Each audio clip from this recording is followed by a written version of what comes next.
All right, 6:30 now. We can get started. I'll do a countdown for the Zoom recording, starting in 5. Complete Street Safety Committee meeting. Today is October 1st, 2025. Let's do a roll call. All present? Aye. Aye. Aye. Aye. Darius? Aye. Thank you. May I get a motion to adopt the agenda for tonight? Or any questions on it? I'll give you a motion to adopt agenda. Thank you. In a second. I second the motion. All in favor? Aye. Aye. Okay, now it's just a general open public comment. I think we have some awesome ladies sitting in front of us who are going to talk about specific topics. Is there anyone online? Any? No emails received and nobody currently in the Zoom. Okay, great. May I get a motion to approve the minutes of the August 6th, 2025 meeting? I'll make a motion. In a second. I second the motion. Thank you. All in favor? Aye. Aye. Aye. No old business, so we're going to move on to the new business. First up, we have the wonderful team from the Baylands who are going to give us a presentation.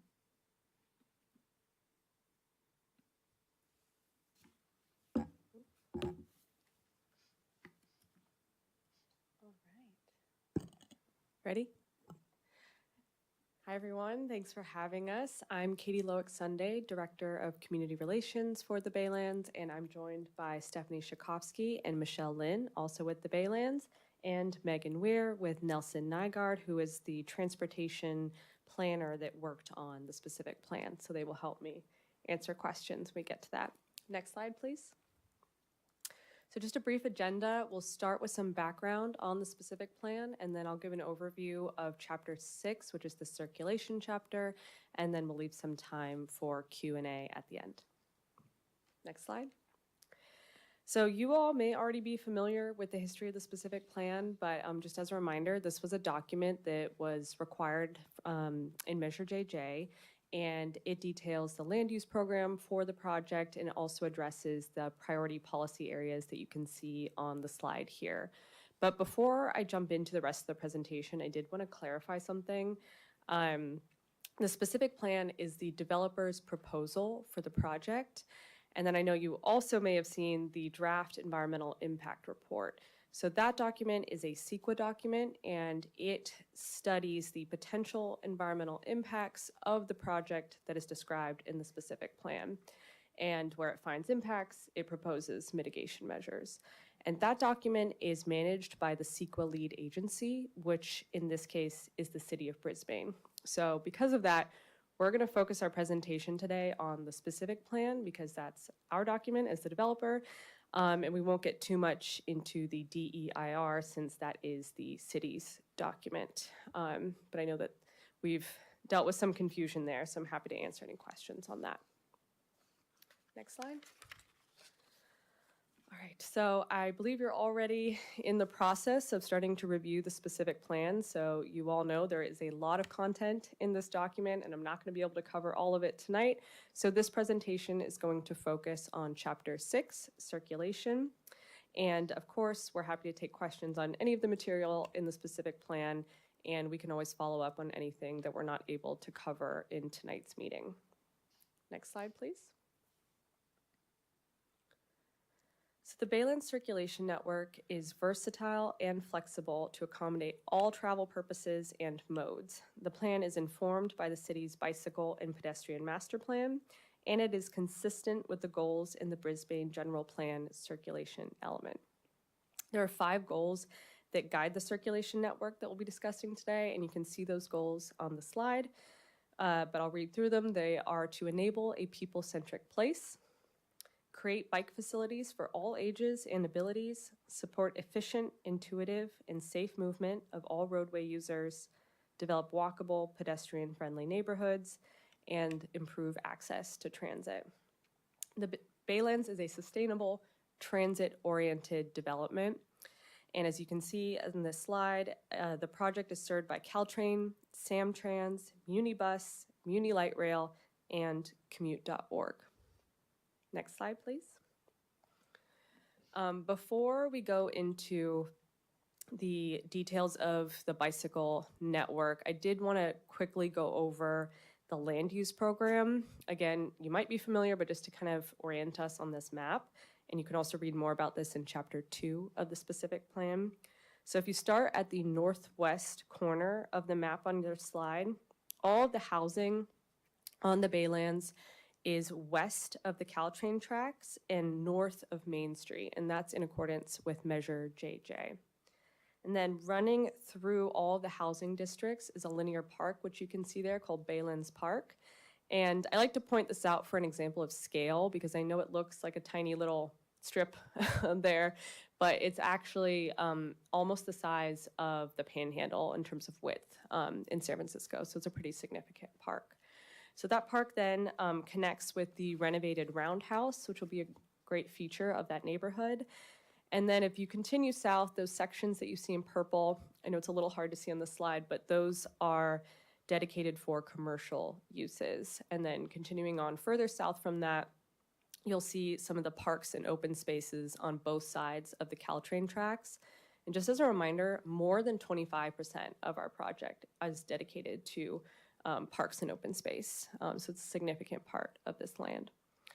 And then finally, you can see there's a gray square on the right-hand side at the bottom of the map there. That's for the solar farm.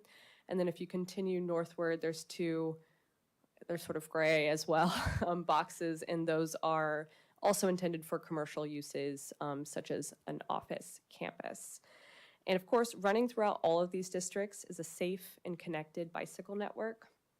There's a comprehensive system of on and off-street bikeways running north-south and east-west, which will enable people to safely ride bicycles and micromobility devices for everyday trips. And the table that you see on this slide explains some of the bicycle facility types. All of these areas put safety first, but the design varies based on the location. So for example, if you're on a busier roadway such as Geneva Avenue, there will be protected bike lanes that provide physical separation between the bikers and the vehicle traffic. And connectivity is a theme that you're going to hear a lot tonight. And of course, the bicycle network is really core to that. These bike paths provide connectivity throughout the Baylands, but they also connect to existing bike networks so they can facilitate trips to downtown Brisbane, to the other adjacent neighborhoods, and of course, for folks going to and from the Bayshore Caltrain station. Next slide, please. So the specific plan includes design guidelines for all streets, which ensures that bicyclists and pedestrians are connected throughout the plan area safely and comfortably. The majority of roadways have 7-foot bike lanes with a 2-foot buffer, which you can see in the top image on the slide here. And then as you can see in the bottom image, at a minimum, all roadways that include Class 1 and Class 4 bike lanes will have at least 7 feet of grade-separated right-of-way for bikes. So again, bike safety is a really important part of this project. Next slide, please. The Baylands is designed to strengthen connections to the region's extensive transit network. As part of this strategy, new shuttle routes will integrate the Baylands into existing routes that connect Brisbane to transit. Phase 1 will include an internal Baylands shuttle that will run every 15 minutes on weekdays, connecting the Caltrain station to Ecological Park. It will also include shuttle stops about every quarter mile, which means a 5-minute walk for convenient access by residents, commuters, and visitors. During weekday peak hours, additional shuttle service will link the Caltrain station to downtown Brisbane, and shuttle schedules will be coordinated with Caltrain to ensure smooth and convenient transfers. Phase 2 will integrate the Baylands campus east, and that will include Lagoon Park. And you can see there's some little kind of circles on the map here. These circles represent mobility hubs, and mobility hubs are areas where different modes of transportation are integrated for a seamless travel experience. So there are 5 mobility hubs throughout the Baylands, and the idea is that these are strategically placed to allow for first and last mile transportation solutions. So let's say you get off Caltrain at the Bayshore Caltrain station, you could walk to the nearest mobility hub, which is right near that plaza, and from there you could either get on a shuttle Or you could get a micro-mobility option like a scooter or a bike share or something like that to get to your final destination. So that way that gap at the end of your journey or at the start of your journey is taken care of. Next slide, please. So on parking, the specific plan includes a district-based cap on off-street parking, which is designed to reduce dependence on cars and provide sufficient parking for residents and visitors. Setting the cap at a district level allows for flexible solutions such as shared parking across different land uses with varying peak demand times, and recognizing that the comprehensive TDM program will take time to become fully effective. And one thing to note here is that off-street parking areas are tucked in behind the active uses. In frontage road, you can see kind of with the arrows there, will be used for vehicular access to the parking garages. And this helps keep Baylands Boulevard pedestrian and bike friendly. And then on-street parking is also permitted in several areas throughout the Baylands. And an important thing to note here is that both on-street parking and off-street parking are available for visitors. And that's kind of the idea behind the shared unbundled parking. And we can always take questions on that. Next slide, please. So the Baylands will provide public infrastructure and programming that enables people to be less dependent on cars. To help achieve this goal, there will be a Baylands-wide Transportation Demand Management Program, or TDM, and that Baylands-wide TDM program will have a targeted 25% trip reduction below baseline average daily traffic. Some examples of TDM measures include on-site car share, bike parking facilities, subsidized transit passes, and more. These measures will be funded through a mix of sources depending on the specific program. So for example, a community facilities district might fund programs like the TDM coordinator, while private funding would most likely be used for things like transit pass subsidies. Next slide. So the people-first design within the Baylands creates a safe and comfortable experience for pedestrians. This includes connections to existing trail networks like the Crocker Park Recreational Trail, as well as connections to downtown Brisbane and just multiple ways for pedestrians to get around. Sidewalks or shared use paths are provided adjacent to all roads within the Baylands, which enables pedestrian access throughout the project. And as you can see in the bottom of the slide here, shielded and downward lighting will be used to balance pedestrian safety while limiting light pollution.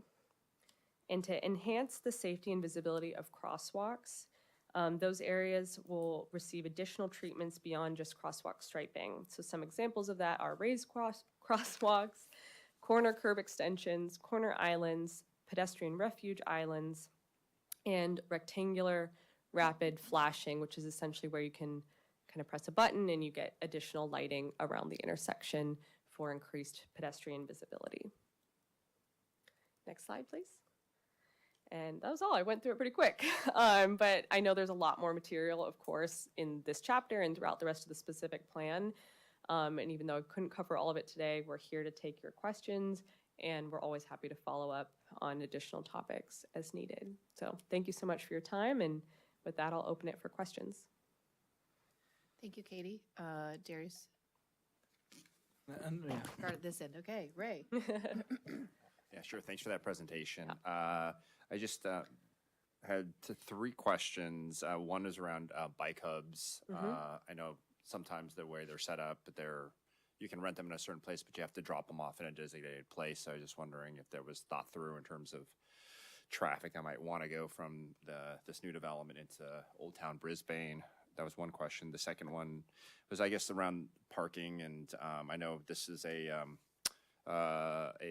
strategy to offer less off-street parking to hopefully discourage traffic in the area, but just wanted to talk about that in terms of how do we know if we have enough parking in general. And then third was the pedestrian bridge. That was part of some of our red line comments, potentially of asking if there was the opportunity to put another one further south in the development. Okay, great. Those are all three good questions. I know Megan can probably take both the parking and pedestrian bridges, but I wasn't sure if, Michelle, do you have any comments on the bike hub question about where bikes would be dropped off if you're taking a bike share? Okay, we'll let Megan take all three. Okay, awesome.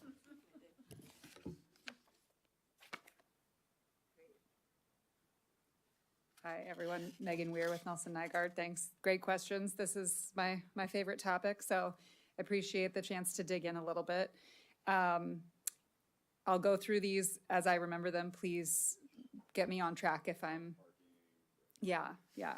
So the specific plan calls for a variety of transportation demand management measures, and having bike share and shared micromobility is one of the features that is part of that specific plan, or part of the TDM kind of menu. And there are a lot of different models. Sorry if this, maybe I'm a little too close. There are a lot of different models, and so I think there's quite a bit of flexibility about how exactly that can be implemented. Even the Bay Wheels, the bike share that's already pretty, well distributed around the region, has a combination of bikes that have to be, or that can be dropped off at a specific location, and bikes that can be left in other zones. And the pricing is different sometimes depending on where you leave it. So that's not something that is explicitly defined. That's something that would probably need to evolve and be responsive to demands, and could kind of change over time. So with the TDM, just before you jump to the other, what private funding is going to be there for the TDM, and what's the research behind the TDM? Like, how do you know this is going to work? Brisbane is a car-heavy town. I know there's a lot of people who would love for it to be a more bicycle-friendly town. I'm curious to see what's the research and the studying behind moving new people into the Baylands and them actually giving up their cars or using them less. So that's one of the bigger concerns I have, especially with the parking. Do you want me to? Yeah, you can talk about the funding. Sure. Yeah. Can you just go back? I forget if it's one or two slides. Yeah, there we go. So I'm bringing up this slide just to kind of have a quick reference of the variety of different measures. TDM, Transportation Demand Management Planning, is this umbrella term that we use to describe all the different strategies that can help expand people's choices. And one way of looking at different travel patterns that exist in different places is thinking about what people's choices are in those places, and then how that leads to different travel patterns and mode choices. And in communities where there's not already a lot of convenient connection to transit, especially high frequency transit that goes places that people need to go, and where there's not already streets that are designed for all ages and abilities for riding bikes, that means that it's easy and actually really appealing for families to ride bikes to get around. You don't see people riding bikes and taking transit. And so the idea and the research behind transportation demand management as a kind of long menu of strategies is we want to give people more choices, and when they have more choices and when those choices are paired with incentives, then we start to see mode shift. So when the modes that are kind of dominant in car-oriented communities or developments where people really rely on cars, when there's more options available that are convenient, affordable, inviting, they're safe, and they actually connect where they need to go, and they're kind of a combination of carrots and sticks. So then there's also things like pricing that makes driving level sets a little bit, so that maybe driving and parking somewhere isn't the most affordable option because you have to pay for parking, but you could take a shuttle instead. Then people start doing different equations when they're making mode choices. And this is kind of a widely used model. And the great thing about TDM programs and really actively managing transportation demand in different locations is that it's responsive and can be customized to kind of meet the needs in different locations. So that's part of what we've put together in this specific plan are examples of some of the ways that we would customize that with the shuttles, with the bike design, like the really friendly bike streets, and with the shared parking model. And I'm sure, I mean, that I'm kind of just scratching the surface. I'm sure there's like a lot that we could get into the details, but I think the other part of your question is like, why would people change the way they travel? They probably wouldn't if nothing else about their environment changed. But if people are moving into this new development that offers all of these different ways of getting around and connecting to the surrounding neighborhoods and transit networks and bicycle networks and so on, then those are people who are maybe they're moving here because they want that transit-oriented development, because they want denser living, because they want the mix of land uses that makes it easier for them to meet all of their daily needs, drop the kids off at school, pick up groceries close to home. And then the other thing is with a development like this that's mixed use, we see, and there is research behind this all over the state, people can make shorter and fewer trips by car. So it doesn't mean that people have to like sign a pledge that they're never going to get into a car again. But when people are making shorter and fewer trips by car, then they can leave their car parked in one place and get a lot of their needs met all in one trip, or they can have the car for those longer trips, but do the kind of daily stuff or get to transit without using a car. And that all adds up. Right.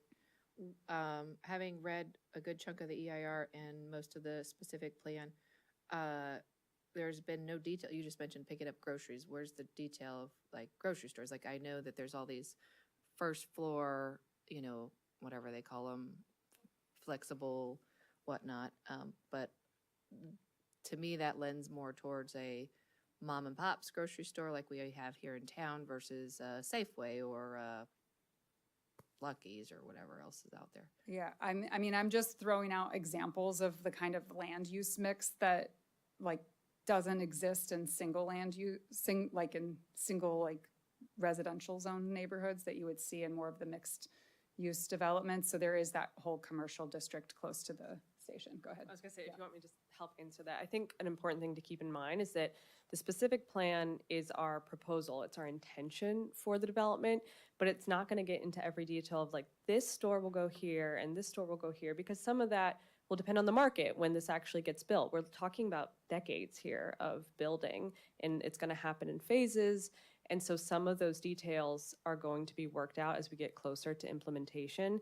But I think an important point that Megan was making is that obviously this parking goal is ambitious. There's no denying that, but it was also intentional. You know, it's informed by best practices. It was informed by studies.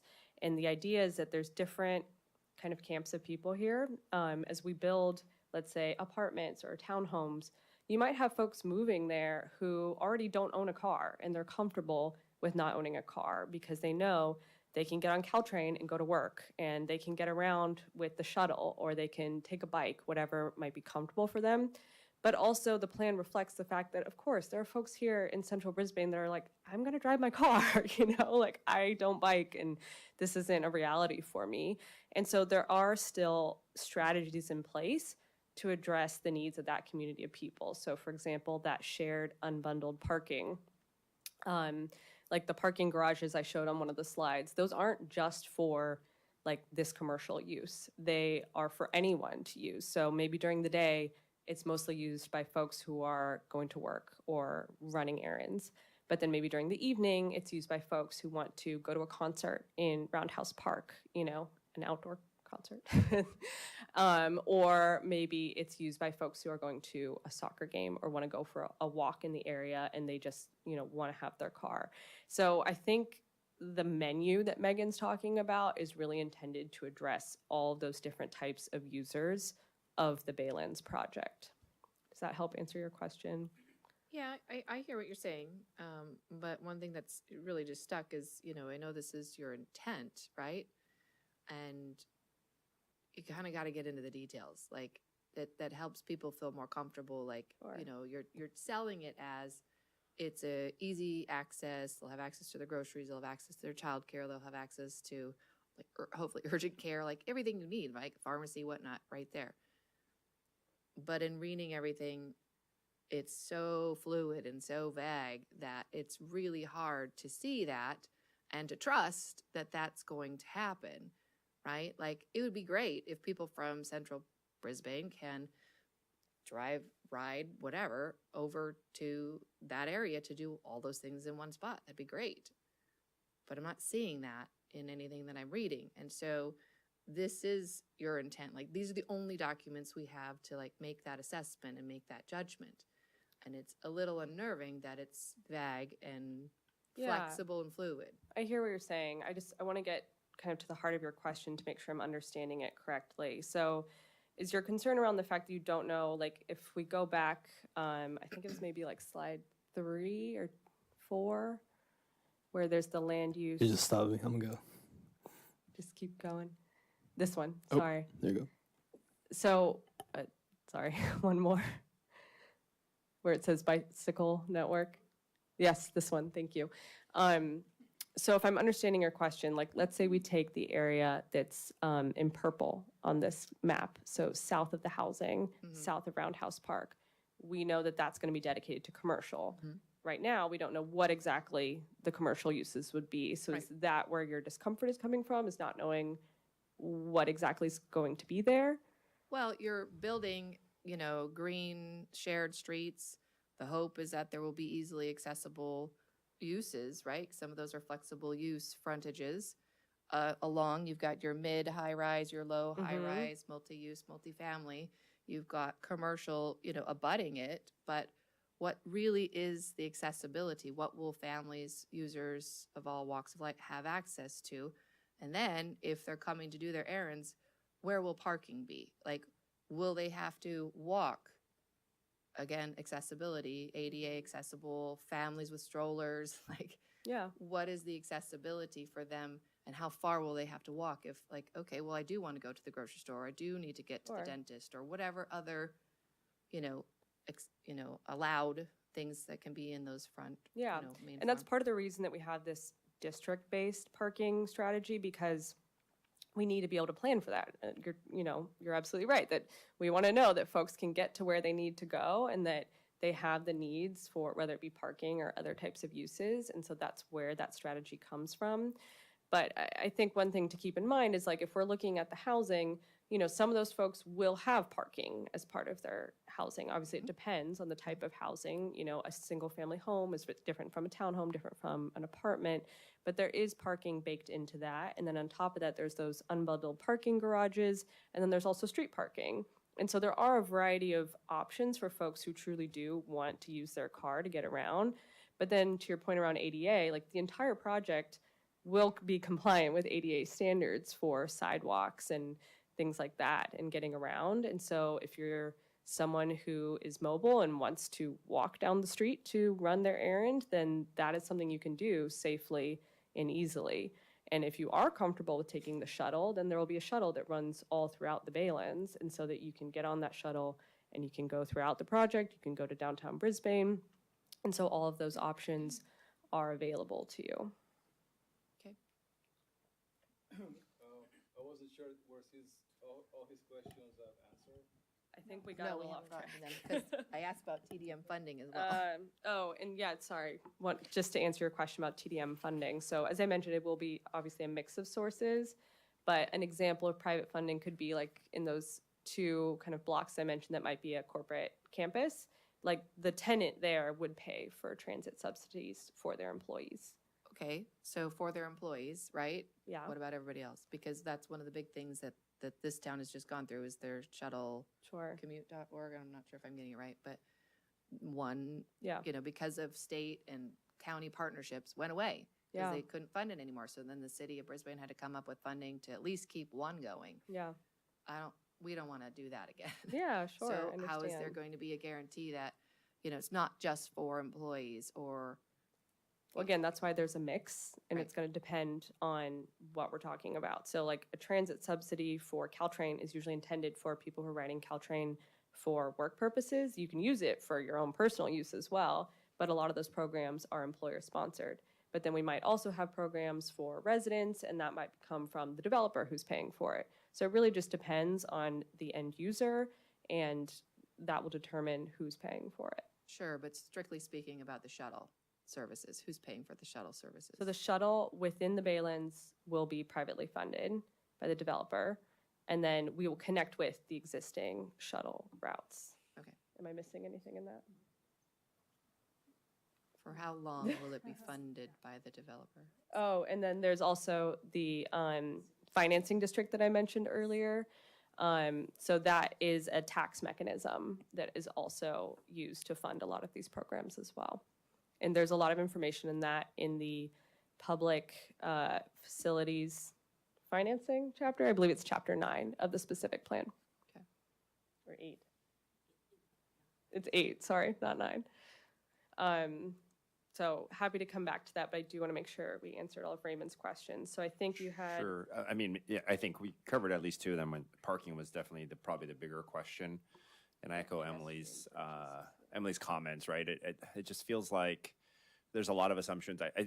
No doubt, if all of the services that people want to get to are located within the confines of either central Brisbane or this new development, then yeah, it makes sense. I could see how they wouldn't use their cars. But I think that's just a big assumption right now. I know I moved to Brisbane for the walkability, but I don't really walk that much because there's really not much to walk to or bike to, so I'm always in my car. Hope we can change that. Yeah, I guess I think it's hard for me to sign off on this until ideally there's some linkage with what is the plan, right? What are the documented assumptions around, like, is going to be one major grocery store, is going to be a gym, is there going to be just like all the things that people typically need in this, and document those assumptions around this. Otherwise, if it's disconnected, then this could really end up not working. So already I feel like we have a parking issue in central Brisbane, right? Because of that, like, so many people need their cars, and the city was not designed with enough parking, in mind. We're living that today, and this is our second topic, which is street safety, which is exacerbated by the lack of parking. So I was just trying to see if I can try to give a little bit more sort of detailed, like what we had in mind in terms of where all those parking lots would be, and give you a sense that, where people may be going. So if you see the dark blue, the protected bike lane, that's parallel to the train track, that's closest to the train track, that's called the Baylands. So all the parcels to the right-hand side, which is, the red, which is the commercial, the retail, and also the and also the gray one, which are actually the high-rise residential, those are the only opportunities where you have a ground floor retail. So if there's any visitors coming in here, and they're not going to work in the ecological park where the purple is, they're just kind of going in downtown near the transit, then they will be going to those red, basically the red parcels. And so underneath each of those red parcels and the gray parcels, there are parking garages underneath them. So that's where they will park.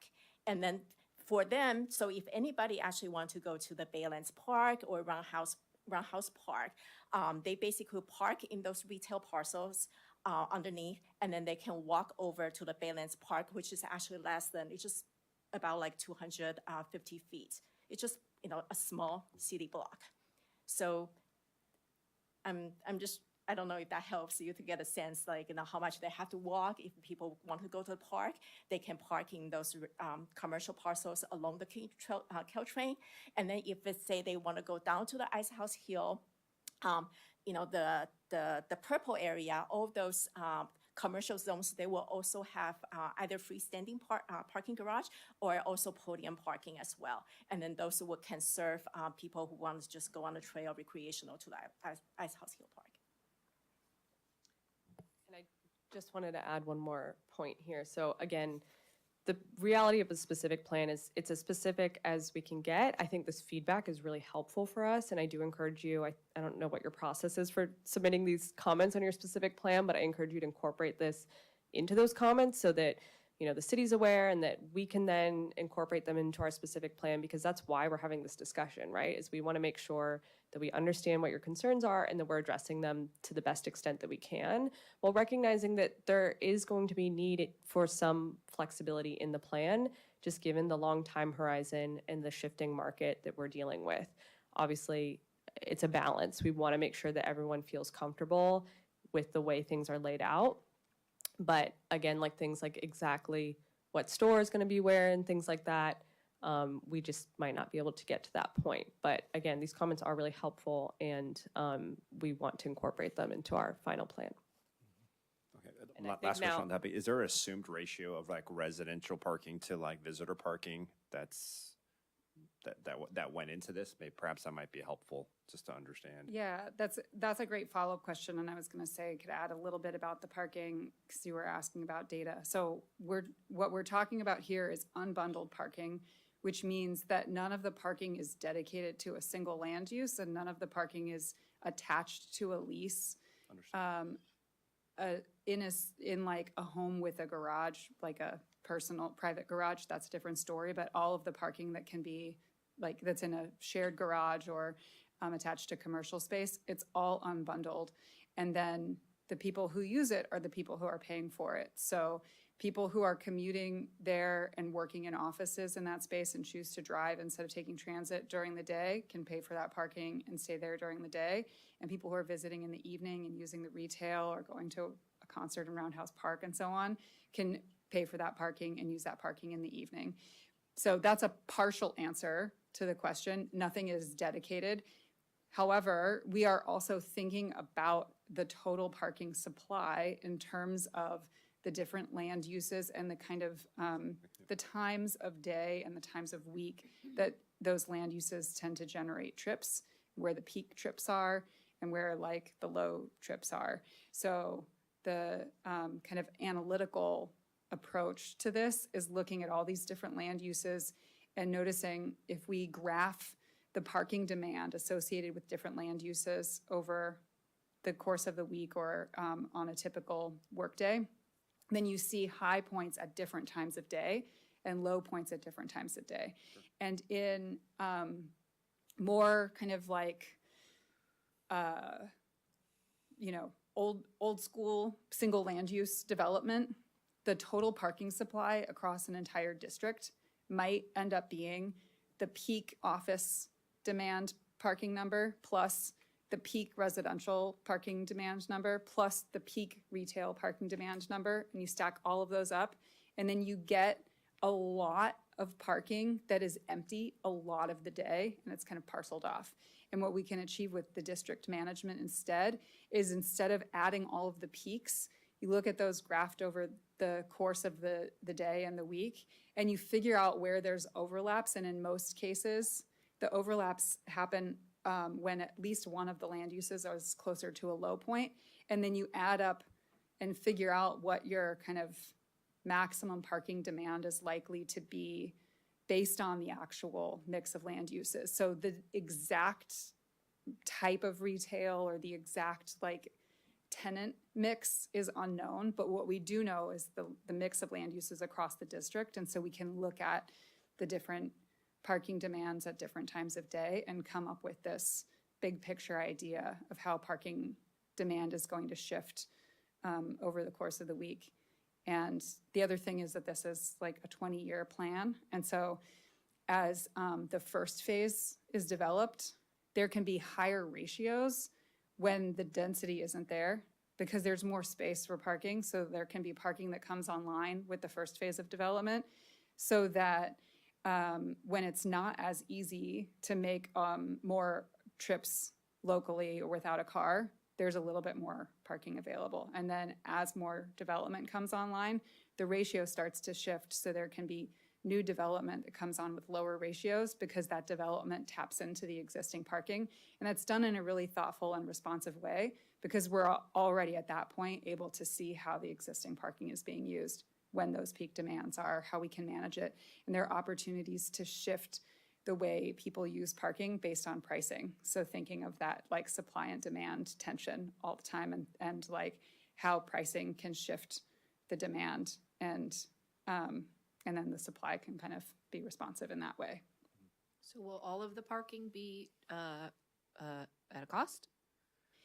Will all be carefully managed. I think I don't want to get into too many specifics off the top of my head right now, but I think the idea with a district parking policy is that all parking is unbundled, meaning no parking is automatically tied to a lease or property, so you don't automatically get a free parking space.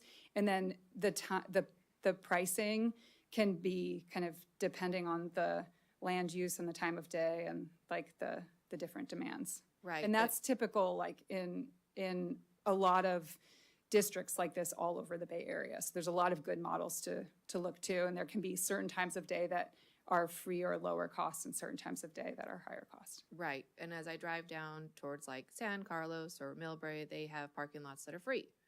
And so I want to make sure we're trying to be, considerate of our residents who are going to be moving into the Baylands and central Brisbane who are already here, and not price gouging them as a way to deter them from using their cars. It will not make people happy. Well, San Carlos and Millbrae are great examples because we're working on projects in San Carlos and Millbrae right now too, and they're having the same conversations. So as there's more density coming into the peninsula all over the Bay Area, all communities are trying to figure out how to strike this balance. And the key is that the pricing is kind of tuned in to meet the needs, and it might end up being that the way parking is priced is incentivizing commuters from outside of this area who work at an office in this development to use transit, because transit is actually, when they think about the full, like the full commute, taking transit with a subsidized transit that their employer helps cover is actually a better deal than paying for gas and, the extra wear and tear on the car and the parking. And then because of that pricing strategy, it helps to manage the total supply of parking and makes it more readily available for local residents. There's also things that you can do related to permits, so a combination of pricing and time limiting or kind of like permit access. So there's this whole complex web of parking management strategies that are available that can be really responsive to the needs. If you don't price it though, then you're like making real estate for car storage free and it gets chaotic. I just wanted to add one more thing on parking, and then we should answer the question about pedestrian bridges since we've gotten far away from it. But if you've already started looking at the specific plan, you've probably seen, I think probably in the first intro chapter, it talks about how there's a number of different documents that inform our specific plan. So of course we have to abide by things like the Brisbane general plan and the different elements within the general plan, and other like regional master plan documents. Like all of that has to be taken into account when we put together our specific plan. And one of those documents is the sustainability principles that the City of Brisbane put in place. And as part of Measure JJ, to approve this development, we are required to abide by those principles. And one of the principles is that we limit car usage essentially by encouraging low carbon modes of transit like walking, biking, transit, et cetera. So, we're trying to find this balance of sustainability is core to our mission. It's part of our, framework of this project that was approved by the voters in Brisbane, but at the same time recognizing, where folks are with their existing needs for parking and for car usage. So this is a helpful discussion. And like I said, I think your comments are really helpful for us to inform, how this is implemented and comes to life. But I just want to add that context to how this came about and, the needle we're trying to thread here. So we can come back to parking if there's more questions on it, but I do want to let Megan answer your question about pedestrian bridges. So regarding pedestrian bridges, the best way to provide safe crossings for pedestrians is to make sure that the street is designed for pedestrians. And actually, can you go, there's a couple slides that are just after the questions title slide. So clicking closer to the end, there's a couple diagrams that we have that show examples of how this, one more maybe, but we're on the right track. There, yes. So this shows some examples, these are from the specific plan, some examples of the intersection design. And before I get into some of the challenges around pedestrian bridges, I just want to emphasize the importance of designing streets that are safe for pedestrians, regardless of what other infrastructure is there. So the kind of key guiding principles for pedestrian safety at intersections is minimize pedestrian exposure to vehicle traffic and maximize pedestrian visibility. And these designs, which also illustrate the bike facilities, do those things for pedestrians. So there are a few things that they do. They make the crossing distance shorter at the points in the intersection that don't include parking. They can kind of narrow that crossing distance so pedestrians aren't traveling across as many lanes. They also put the pedestrian in a higher visibility location. And then these intersection treatments signal to people who are driving cars. There's a lot going on at this intersection. There are other modes. There's some bright colors like green lanes or separated bike lanes, or these stripes across the intersections to indicate pedestrians are crossing here, people on bikes are crossing here. And so that helps to calm traffic. The curb radii, which is a really technical traffic street design term, but basically the angle that you have to travel across as you're turning a corner is narrower on these intersections, which requires slower movement, as opposed to what you might be familiar with on like a highway off-ramp where there's a big sweeping wide angle where you can keep high speeds. So all of these design details help remind drivers and require drivers to move at slower speeds through the intersections. They improve pedestrian visibility. They make it safer and easier to walk across the street without being out in this mixed zone with vehicle traffic at the same time. And when we approach street design and intersection design with those principles, we provide at-grade, convenient crossing for pedestrians without requiring them to go up and over a bridge to get across the street. And pedestrian overpasses are complicated, and studies have shown that when pedestrians have to travel a longer distance to use an overpass, almost none of them will choose to use that overpass. They will cross at grade even when an overpass is present if the overpass itself is not a comparable distance to crossing at the street. And on a street where there may be shuttles and buses and truck traffic, the clearance needs to be high. With the ADA compliance, the ramps have to be at a certain grade, which means that the travel distance to get up requires a lot of kind of zigzagging back and forth. And so the design of a pedestrian overpass can be really complicated and require a much longer travel distance. So when you think about people who are traveling in wheelchairs or people with strollers, having a safe and inviting intersection that is designed with a pedestrian in mind is actually much more effective. So that's kind of the guiding principle. We want the streets to meet the needs of pedestrians at the street grade. There's also examples of pedestrian overpasses that have been removed recently because data was showing that people were consistently opting to cross at the street level, regardless of what kind of pedestrian infrastructure was provided at the street, just to avoid having to go up and over. So along Geary, you might be familiar with some of the pedestrian overpasses on Geary, kind of near Japantown. There's a few that are really visible there, and there was one that was removed a few years ago because it wasn't being used, and they replaced it with street at grade level intersection improvements. You can probably tell this is the kind of thing I love talking about. I can get into the details. So if that didn't cover any of your specific concerns, I'm happy to expand on anything.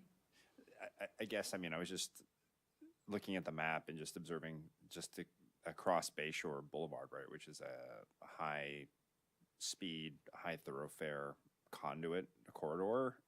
It just seems like then everyone just has to be reliant on the stop sign. I mean the traffic lights, right? There's no convenient way to get to any of the new development then, huh? Well, yes, although I would say that there are ways to make sure that those intersections are designed to improve pedestrian convenience over what exists today where it touches the development, and that could be more convenient than going up a long ramp to get over the street, which would take longer. So the key is to make sure that those intersections are meeting the pedestrians' needs. Right, and it's a high injury network already. Like the studies from San Mateo County already show that Bayshore Boulevard there's a lot of minor child fatalities on that road. And so in talking with the superintendent at the school district, what is the assurances that the kids and the families that will have to cross that street to get to the new middle school, how can we ensure that they're going to be safe doing that at the hours that they're going to be needing to do that? Because in the EIR, you know, I laughed when the city's consultant's recommendation was a safety crossing guard. And I thought, and who's going to pay for that? And for how long? And what hours? And how is that going to slow down someone flying down Bayshore? And I know that they've got their Bayshore mobility plan of trying to reduce that down to just 2 lanes, which we'll see. Well, that is not part of the specific plan, so I can't speak to the Bayshore mobility plan, but I will say that like other high injury corridors across the region, the problem is related to how it's functioning right now, and we can really change the way the street functions by changing the design of the intersections. Also, crossing guards can be significantly less expensive over time than building a very substantial pedestrian overcrossing, given like the complexity of getting up and over a street and all the clearance and ADA requirements that are necessary. So Sure. just as a side note, crossing guards can be like a good kind of stopgap measure while those changes are taking place. Right, and a pedestrian bridge would be permanent. We wouldn't have to worry about crossing guards. I just want to add one clarifying point here. So, of course, there's multiple points where Bayshore Boulevard touches our project. And so part of our design will be not only these improved intersections, but, you know, adding sidewalks, buffering, things like that, because then folks are also going to drive into streets which are much slower and have different uses. And so there will be, you know, a whole host of design mechanisms to help shift that behavior when people are coming off Bayshore Boulevard and onto the project site. But in our specific plan, the part of the reason that, you know, you're only going to find detail about the project side of Baylands Boulevard is because we don't include off-site changes in the specific plan. The specific plan is about, you know, what's in scope for our development. And of course, we're coordinating with the city, with all of the appropriate agencies and authorities to make sure that we're doing everything we can to increase pedestrian safety for folks coming onto the development. But in the specific plan, you know, our scope is really where Bayshore Boulevard intersects with the project site. So again, if pedestrian bridges are something of concern, you know, I think that's maybe a discussion with the city of Brisbane. But for all the reasons that Megan mentioned, they really aren't considered an industry best practice, and there's a lot better ways to increase pedestrian safety.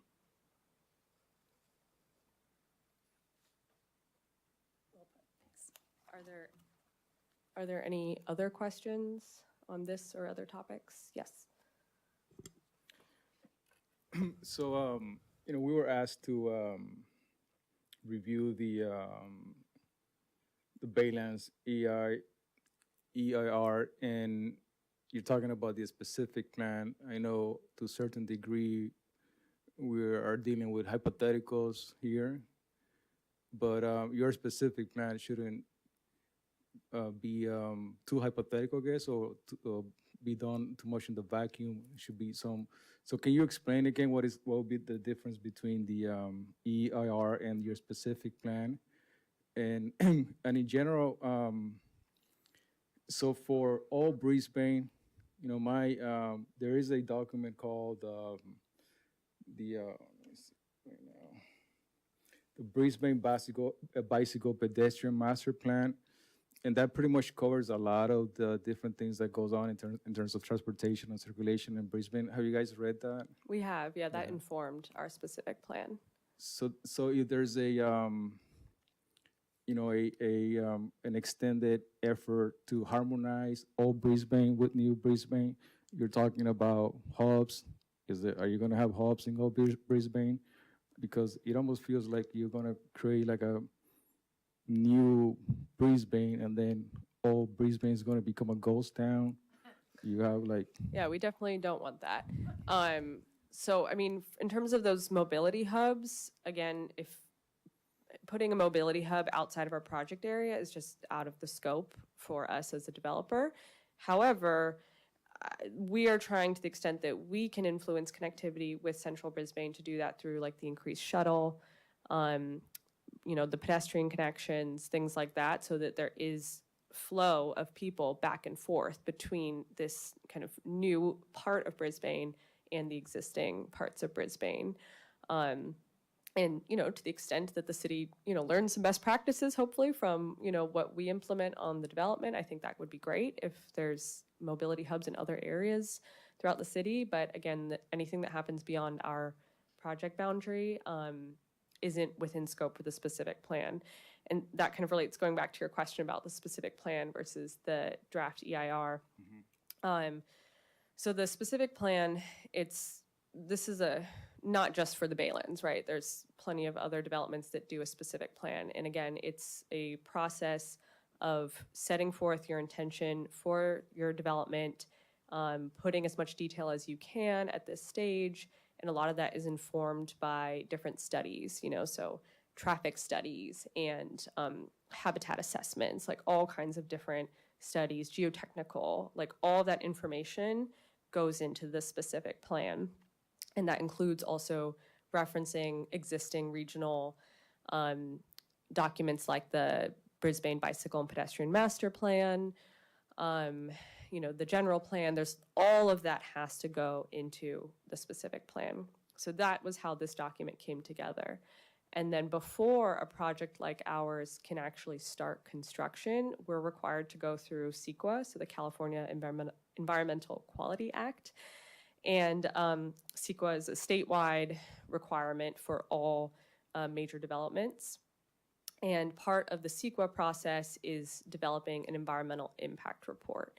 And so a lead agency, which in this case is the City of Brisbane, will conduct an analysis of the project. And so they take our specific plan, and then they pull in their own consultants to then assess, okay, how is this project going to impact habitats in the area and impacts from noise and all types of different potential environmental impacts. And then that document outlines, okay, this area, not really a concern, this area may be a little concerned, so here's a mitigation measure for how you can make it better, et cetera. And then there's public comment on that. After the public comment, the city then finalizes the environmental impact report. And then that report, along with the final specific plan, will go together in like a package of materials to the Planning Commission and then to the City Council. And then if that is all approved, that is what actually gives us the green light to start construction. So there's, this whole host of things that has to be done in order to actually get to the point where we can, do the remediation on the site and start the construction. Does that answer your question?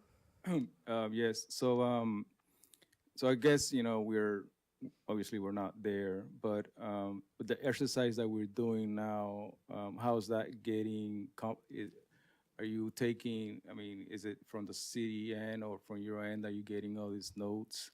So do we have a section, for instance, like you brought up a good point. Like, for instance, we talked a lot about parking. We have the Crocker Park. There's tons of parking over there, and none of the city uses it. So if there's a way to use commercial or, open space parking, that actually people will use it. Sometimes there's people, there's all these events in the park, and they're parking on the street, and we have all these empty parking lots in Crocker Park.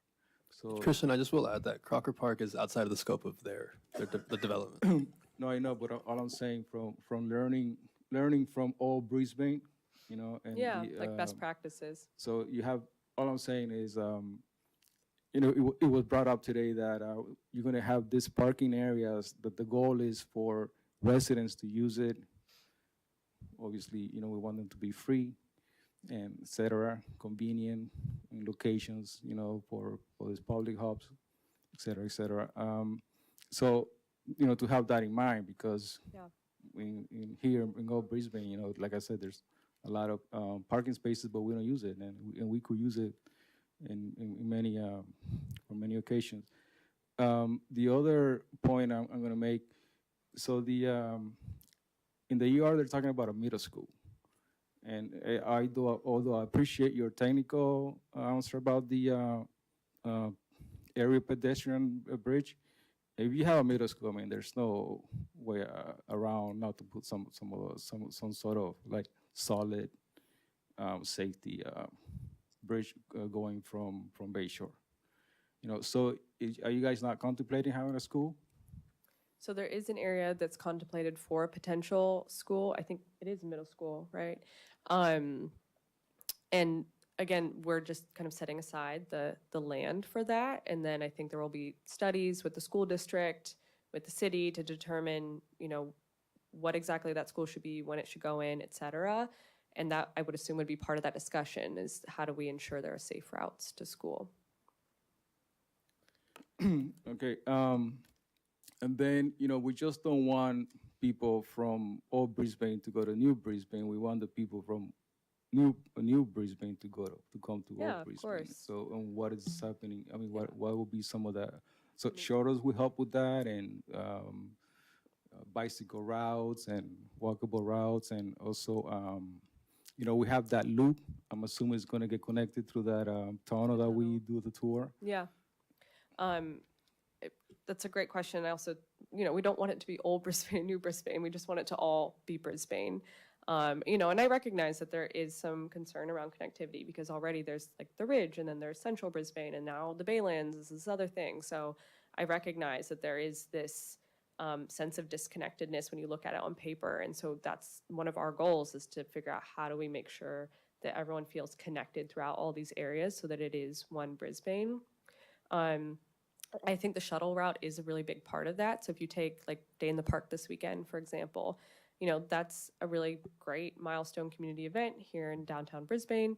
And if you are a new resident and let's say you just moved into the Baylands, you probably want to take your kids, your dog, go to that event as well. And we hope that you'll take the shuttle, leave, the development, go to downtown Brisbane, attend the event, spend your money, go get some lunch, engage with that part of the community, because I think that will always be the heart of this community, and I think it's what makes this community special. And I think that these new residents are going to want to contribute to that and be a part of that. And so that's really what we're trying to achieve when we talk about all these TDM things. It's different ways for everyone to feel connected. And so it's not like we're just in these little pods driving around and parking in different places. So that's the goal. And I did want to come back to your question you had earlier around kind of what happens next with this input. So, we're doing a number of these presentations on the specific plan. And so we're taking all of this feedback, to our own internal discussions. And then that's a really good point about your comments to the city. I don't actually know what the end goal is with those. So, I can chat with folks at the city to figure out, like, are we able to get a copy of that or have some sort of maybe workshop to review all of the feedback. I think that's December is the deadline, right? So maybe at the end of this year. And then all of that feedback, of course, will help us finalize the specific plan. Yeah, I think we are going to be, submitting. We work at the pleasure of the city council. We are going to be submitting that to the city or to the city council. But this is a good exercise to have you guys come here and we talk it out. Right? Yeah. As a matter of fact, I had asked for you guys to come here a while back, and finally you guys made it. So thank you for that. I didn't even know that. I was happy to come anytime. I'll come back again if you want, because this is really important. And Saturday, we have a booth at Day in the Park. So come say hello. We'll have some of these maps so we can get into it some more. Yeah, absolutely. We'll keep discussing. We do want, our doors open. So we want this to be a collaborative discussion. And I know it's a lot. I mean, the specific plan alone is like 500 pages, and the EIR is another few thousand, so this is no small task for anyone to review, and I appreciate all of you digging into it and giving us such helpful feedback, because truly it is very valuable for us. Yeah, so I think for the sake of time, I don't have any questions, and I thank you guys for being here and answering our questions, and I think we should probably move on with other questions. We're not done. Paul? Thanks for coming out. So, yeah, we put some time into the DEIR, now the specific plan. And one thing, two things that I've noticed is when they talk about mitigated measures will be done when feasible. I'd like to know who's going to determine if it was feasible or not to even do what we're talking about doing, because it is a mitigated measure to put a shared bike lane or you know, whatever it is you're doing, right? That could determine if it wasn't feasible to do it or not. So I'd like to know about that. And then the shared bike path that talks about going along the railroad corridor and underneath the tunnel under Bayshore that goes into the Crocker Industrial Park. It didn't talk about lighting in that area, especially the tunnel. And it doesn't talk about a fence along the Caltrain corridor.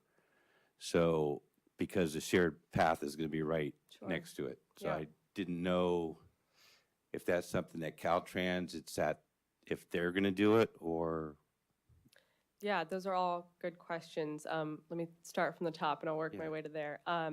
So in terms of the mitigation measures, again, the specific plan, I know it's confusing, but we have to take it separately from the EIR, which proposes those mitigation measures. But all of the bike routes that I talked to you today, like that is our intention, is to build those as part of this development. That doesn't change necessarily based on those mitigation measures that the city proposed. In terms of how mitigation measures are enforced, I guess, that's probably more of a question for the city and their CEQA consultant. I think it probably depends on the mitigation measure. You know, there's obviously such a wide range in there. There's different ways that they measure and monitor some of these things. But again, just focusing on the bike lane piece, all of the bike lanes that we're discussing in the specific plan are our intention for the project. And then to your question about lighting, so chapter 3 has quite a bit of detail. Chapter 3, right? Yes, I have to check over here with our expert that goes over all the different lighting standards in different areas. So that might be helpful to take another look at if you haven't already. But that is really important, is having pedestrian scale lighting that feels comfortable and safe. And that way, if you are biking or walking in that area, even in the evening or at night, you feel safe. And that is an important part of this. And then the rail right-of-way. So my understanding is that Caltrain is actually undergoing an effort to put fencing around their right-of-way, kind of all along their corridor. Obviously, we would kind of collaborate and coordinate with them as we got closer to understand what that looks like and what our opportunities may be for landscape buffering and things like that as appropriate with their kind of safety policies. But that would definitely be taken into consideration, is how do we keep folks safe from the train tracks. okay. And the issue about the lighting was specifically the tunnel, because I know the tunnel's not in the Baylands I see. project, but Yeah. I didn't want to see the bike path just terminate at the tunnel and then Yeah. no upgrades through the tunnel or lighting. I mean, that's something that we could, you know, have a conversation about and maybe talk to the city, because, yeah, we don't own the tunnel itself that goes under Bayshore Boulevard, but that's a great question. Yeah, and I only mentioned that because it is the connector. Yeah, absolutely. And I thought that it kind of like just terminated, and there's been no say about what's going to go on, at least through the tunnel. Yeah, and it's a good point, because I know there's the master plan for the Crocker Park recreational trail, and I think on that master plan document, it shows kind of the trail up into the tunnel, and so I imagine there might be some improvements planned there. But that could be a conversation we have, is like maybe how some improvements can be done underneath the tunnel itself. But that's not detailed in our specific plan at this time. And one more question. I know that high-speed rail is still not out of the question. and for the light rail yard, and would that, and I know that's phase 2, right? That could be the phase 2 part of the development, or when anything's going to happen on that side would be Yeah, I mean, included in the phase 2, huh?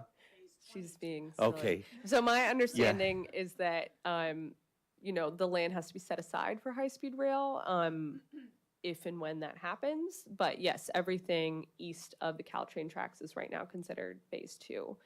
so the circulation plan could change if that high-speed Well, rail plan, So right now, we have kind of an approximate outline for high-speed rail, correct? I was gonna say, I'm gonna let Stephanie answer this. I We just wanna be didn't see very it listed.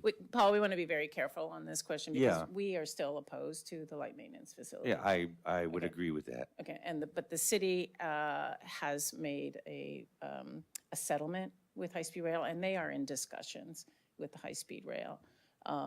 Which And the city's discussion had to do with the condemnation of the land, like excessive condemnation instead of 100 acres. No, you're not going to take 100 acres. You're going to take 50 acres, right? Yeah, Something like I- that. Yeah, I think right now, and there is actually, and again, we're here just to talk about our property and our Yeah. specific plan. Right. So we don't talk about the light maintenance facility in our specific plan. It's not part of our project. Well, I was just wondering if there was a projection for how it could change the layout of what your plan was Yeah, for so the there is a circulation. chapter in the EIR under alternatives that Right. discusses this 45-acre now potential of a light maintenance facility. We still remain opposed to the project. So we're not gonna give you any comment on it. So, but it is discussed as a potential alternative in the alternatives chapter of the draft EIR. And that's about, yeah. Thank you. That's our position. Yeah. And we don't know when the high-speed rail is gonna come this way and whether they're gonna, when and if they're gonna need that yard. Is it 10 years, 20 years? Never. We don't know. It's speculative, but it is not part of our specific plan. But if you want to read more about it, it's in the alternatives chapter in the draft EIR. Okay, so the last question is the proposed new bridge that they were talking about coming in off Lagoon Way into town, was that because of the realignment that high-speed rail needed to do, is why they were talking about building a new bridge coming into town, removing our fire department? Oh, yeah, no, that's the old proposal. Right, so Yeah. none of that, Yes, yeah, that's why it's not that's all showing off up. the table. Oh, it's off the table? Yeah, the Okay, whole flyover is off the table. Okay, And now they're down to a smaller 45-acre facility, and they'll be sharing the track with Caltrain. right. Yeah, the flyover was avoiding sharing the track with Caltrain. Now they've worked out allegedly an agreement with Caltrain, so they'll share track. And they'll be using, a smaller facility, and they won't be having the flyover and taking out the fire station, et cetera, et cetera. If I may, one more comment that I had. It has to do with safety and circulation. In the draft environmental impact report, they talk about landslides on Ice House Hill, and that the mitigated measures that were done on the west side of Ice House Hill on Bayshore has satisfied any issues that the Ice House Hill may have, but nothing was mentioned about the failure of the east side of Ice House Hill that would be, I wouldn't say above the pedestrian path, but it could be closer and adjacent to the pedestrian path, so. Yeah. But nothing was mentioned about that. In the specific plan, do we make a mention of okay. The draft EIR is the city's document that we're Yes. not really here to talk about tonight. so I we're trying- understand, but I wanted to see why there would be a difference in how the city determined that condition of Ice House Hill to be in what your You are considerations correct are. that it is heavily eroded. just so you know. I mean, it was blasted out by the railroad company in 1890. And then, it was very steep, and a lot of erosion has occurred on that east side over the years. And yeah, after big storms, there can be there's a talus flow, and then there can be big rocks that come down. But it is pretty far from the trail. But I mean, that will obviously be looked at prior to putting the trail in. I think they're gonna make a mountain wall climbing. Okay, thank you. Christian was just out there for a walk. I mean, were you fearful of your No, but I did suggest that you could make a nice little, rock wall climbing? Yeah. exactly. I don't have any more. Thank you. Thanks, Paul. Darius? Yeah, I just have a few quick questions. I guess for the, on this particular slide in the corner there, the implementation, I guess what is the rough timeline for what that looks like in terms of, how many years out are we talking in terms of implementation for phase 1 here for the shuttle, for example? I think it's cut off, but it says implementation is sort of once it's Yeah. developed or 50% occupancy.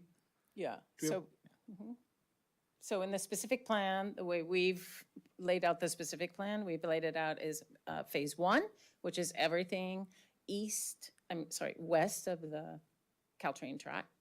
And that's that's all on old fill, but it's, from the 1800s when the railroad filled that in. We call that phase 1, and that's where the 2,200 homes and the 4.5 million square feet of commercial, that was all part of the Measure JJ agreement. All of that is going on the west side. We don't call it phases, we call all that phase 1, but there's 3 separate districts in there. And then phase 2 is the entire landfill side, that's everything east of the Caltrain, and that's the old garbage dump. And that is going to be trickier to build on because of the garbage layer and just, I'm sure everybody knows here, all of that was bay before. That's why Bayshore is called Bayshore, because that's where the original bay shoreline was. So the landfill is phase 2. Phase 1, we're hoping we can start as soon as we get entitled, and we're hoping that's sometime next year. And then we'll just progress south from there. So phase 1 is what we call Bayshore District. Phase 2 is the Roundhouse District. And phase 3 is what we call the Icehouse Hill. That's the commercial district. So we will, build it out as the market allows us to.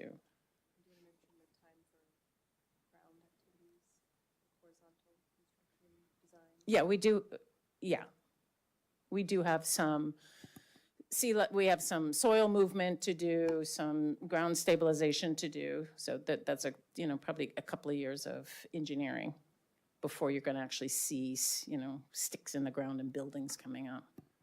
Yeah. And then my last question, I guess, is around the unbundled parking. I guess it's kind of a new thing to me. Are there some districts you could point us to that have successfully kind of implemented this framework and what that might look like? Megan? Yeah.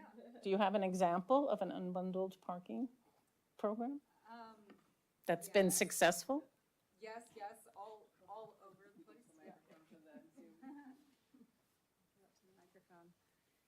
Yes, it's a common strategy that's, there are examples all over. I'm trying to think of some really specific and familiar ones, but districts that have both kind of like shopping and apartments. I think there's Emeryville has this residential and shopping combo district where there's unbundled parking. This is actually also, it's occurring to me just now, that's kind of an interesting parallel because they also have shuttles that connect to nearby transit that's like a little far to walk, but and it's next to some other pretty well-established development.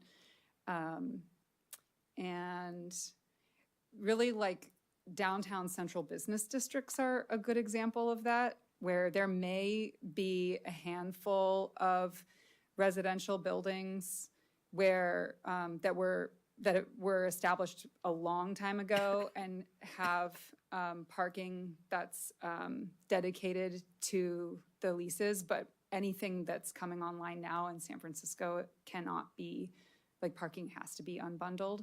So any central business district parking in San Francisco is unbundled. So there's that like garages that serve all of the different land uses in the area. Yeah. Oh, boy. I'm realizing it's 7:50 p.m. And with one other topic for tonight. I do have a lot of questions. So you offered to come back. Did you really mean it? Don't make me regret that. No, of course. We're here to have this discussion, and I mean, I guess it depends on the type of questions. I'm happy to discuss them here, so that members of the public can hear it. But also, if you come find us at Day in the Park or come by our offices, like we're always available to answer questions. Emily, maybe one observation or suggestion might be, it seems like the biggest disconnects are around this concept of like an integrated plan, right? So there's a lot of assumptions about how this land will be used and how it might be connected to, old and new Brisbane, right? To achieve that vision of like one Brisbane, right? I love that term. I love that as a kind of a North Star, right? But there's too many unknowns to see if that's actually realistic. And I feel like I just don't know if we're set up for success to review this in isolation without understanding how the other elements are assumed and tied into this. And so, sorry, just really quick, go and ahead. so is there perhaps a point of feedback more back to the city about how we're structuring the feedback around this and like why we're doing it in isolation? Why can't we pull in things like what is the use plan for this development, right, around groceries? And secondly, the interconnections to, to the other parts of the city, right, that are outside of the scope of this group's effort. Yeah, regarding our own city plans, a lot of these are available on our website when it comes to existing documents. Regarding the commenting process and the feedback process, I was looking on my phone while this presentation was happening, and I'm trying to figure out where you guys can leave comments. So I will circle back internally with our staff. And I'll have a better answer for you because I wanted you guys to be able to get all your feedback. Like Emily said, you have lots of questions, so I want to make sure you guys have a platform to distribute those to us. So I'll get back to you on that.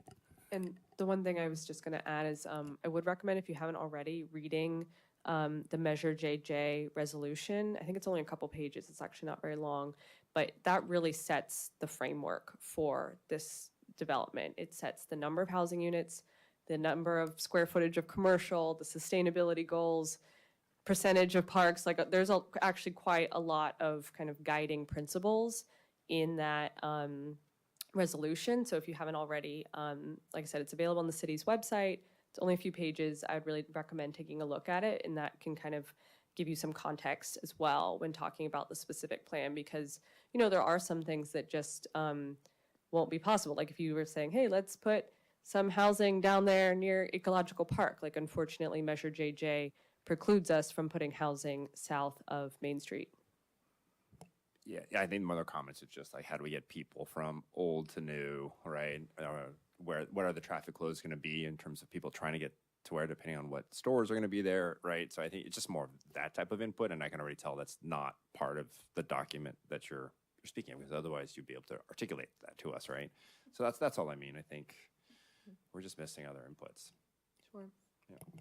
Okay, well, I mean, I am happy to take some of those questions at a later date, or if you want to discuss amongst yourselves and with staff how best it would be to do that, we're available. So, and you have my contact information, so just let me know. I'm sorry, do you have questions? Yeah. She's here for the second part of Oh, our that's the second part, I'm agenda. sorry. Thank you for waiting. But yes, Sarah, do you have any questions Yeah. for any of these lovely ladies? Yeah, I'll take your questions too. Yeah, no, I'm team Baylands. Like, I wish this was already built. Like, but I'm just trying to, as a mom, Yeah. who volunteered to be on this committee last year, and now I'm wondering why I did it, is, because they're like, go through the EIR. I'm like, oh my gosh, go through the specific plan. Oh my gosh. Yeah, I know, it should have been the other way around, but that's not how it was given to me.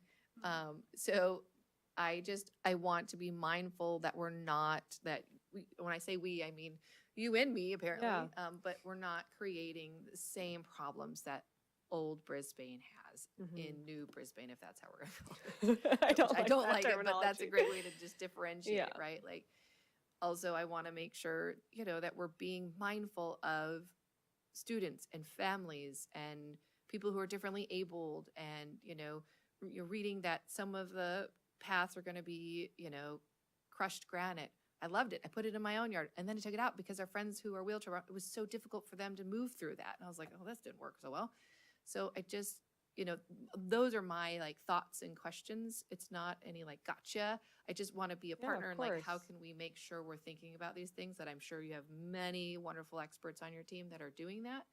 But I'd like to see those in the detail, like making sure we're doing curb cutouts for drop off and pick off at the school. Like just, it's Yeah. silly little things, but like at BES, they don't have that. And it's a nightmare for drivers and bicyclists just to, and even the pedestrians trying to walk and drop their kids off. So Mhm. I just don't want to make mistakes that were already made, or just the way it was built, how it was Yeah, built. and this can maybe be a question that we take on offline with city staff, because there are probably also some things where it may be just a matter of us pulling out the specific detail, like actually here on page, et cetera, and the specific plan, and adding a little context to it. So I don't know if there's a way for us to maybe take your next round of questioning, kind of make sure we're prepared to address those items in whatever next discussion that we have. So maybe we can discuss what that looks like. But, you know, we want to make sure that all of your questions are answered. And then also, like I mentioned, be transparent about areas where we can say, like, here, we have really detailed descriptions of how some of these things are going to play out, and other areas where, you know, there might just need to be a little room for flexibility. I think if maybe we can schedule it for in a month or so, it also gives these guys more time to read through the specific plan more thoroughly, because I've going through it and highlighting even chapters that aren't circulation, like just because, you know, you're doing the remediation, you're removing soil, and then you're, you know, having to do different things to make sure you're putting pipes in to release the methane that's going to be coming up. But some of those pipes might be next to trails. Like, how's it going to affect the pedestrian that's walking by?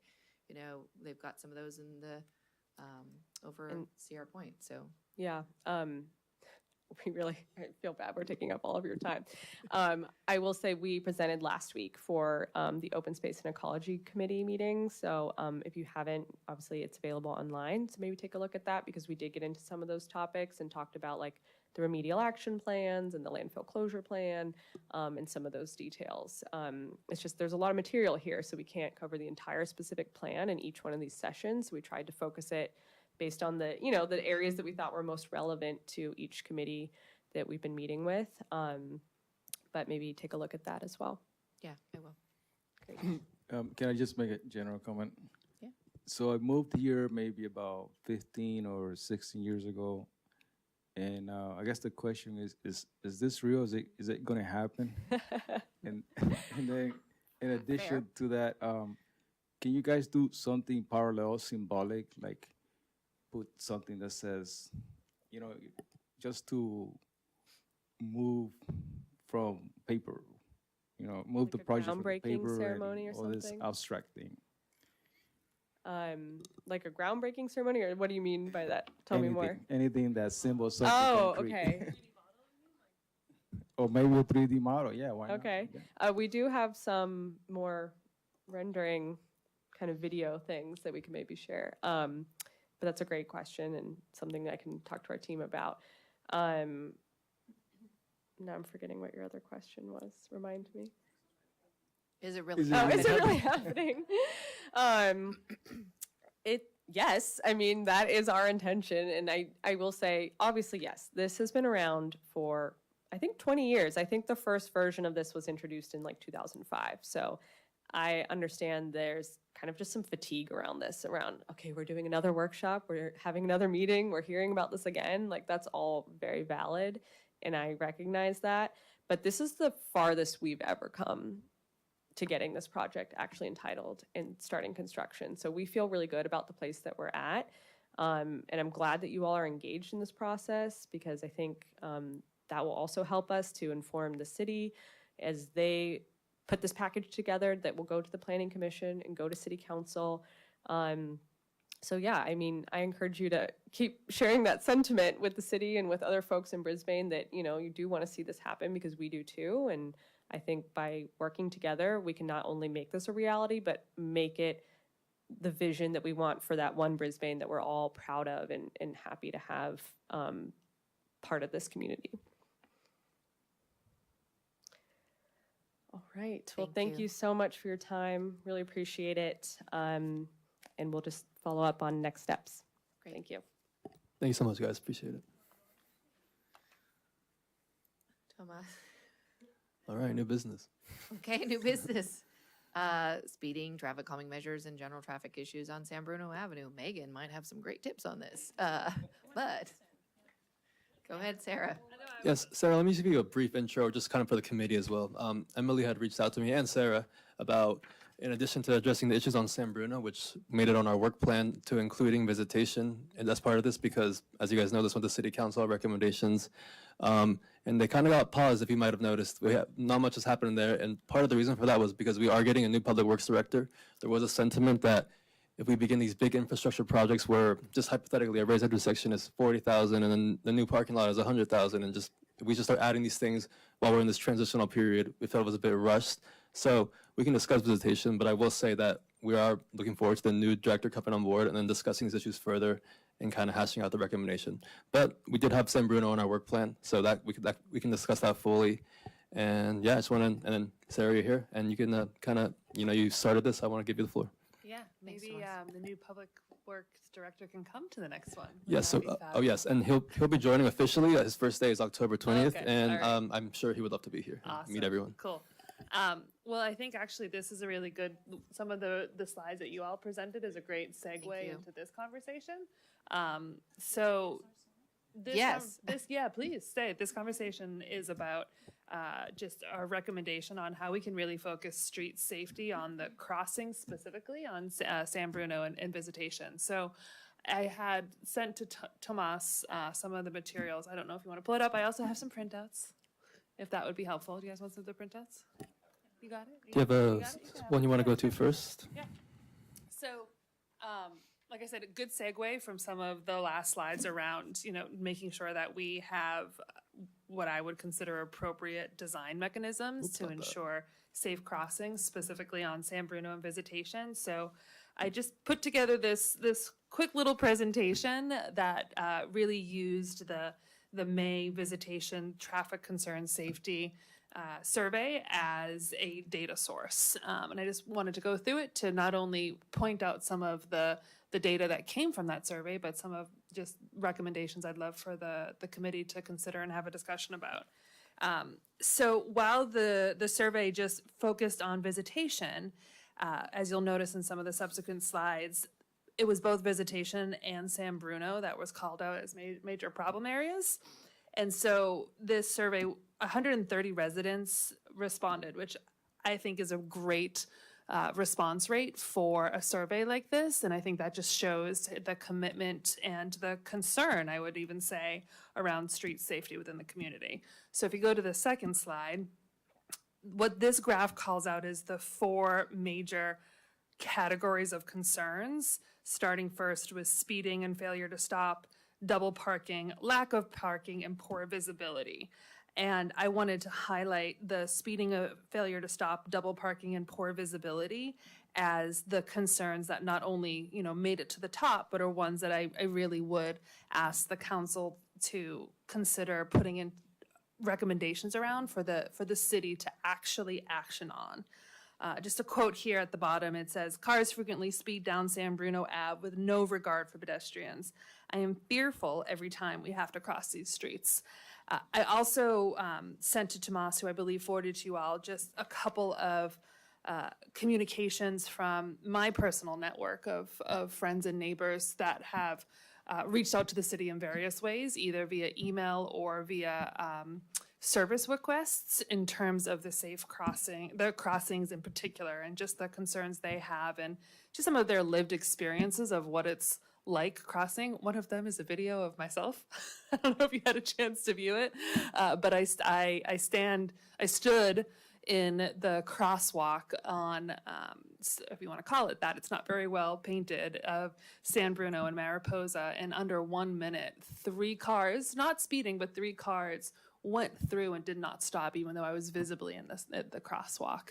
And I think that's just, you know, another data point to support the lack of visibility and the failure to stop themes that were coming up in the survey. So if you go to the next slide, just some qualitative insights from the survey I wanted to highlight is that there's a lot of frustration that came through in the survey with the fact that a lot of the citizens feel like, while there have been some measures to address some of these safety concerns, they're not very adequate and they're not permanent. So some of the 3 categories called out here is there's a lot of low visibility, right? You can't really even see oncoming traffic. You have to really inch out of the crosswalk to even be able to see over the parked cars. Some of the solutions that have been put in are really just temporary fixes. So the half measures like the crossing flags and pylons in the park are just simply not enough. Good first start, but not enough. And then around enforcement, and I think enforcement comes in a variety of ways. There's definitely, you know, police enforcement, which I would have to say that we've definitely been appreciative of the increased enforcement in the intersections of concerns by the police department, but that police enforcement isn't one way. There's other ways, right? There's also things like permanent speed signs. So that actually brings me to the next slide that talks about, okay, well, what can we do to go forward? And I think there's 3 categories that we should consider really putting a plan around. One is around infrastructure improvements. I know stop signs is something that is a hot topic here. So this is just an example, but you know, really thinking about how we focus on the infrastructure so that we can improve safety and the clarity of the right-of-way. I thought it was actually, we could probably leverage some of the designs from the Bayshore proposal in terms of how you use design mechanisms to improve infrastructure.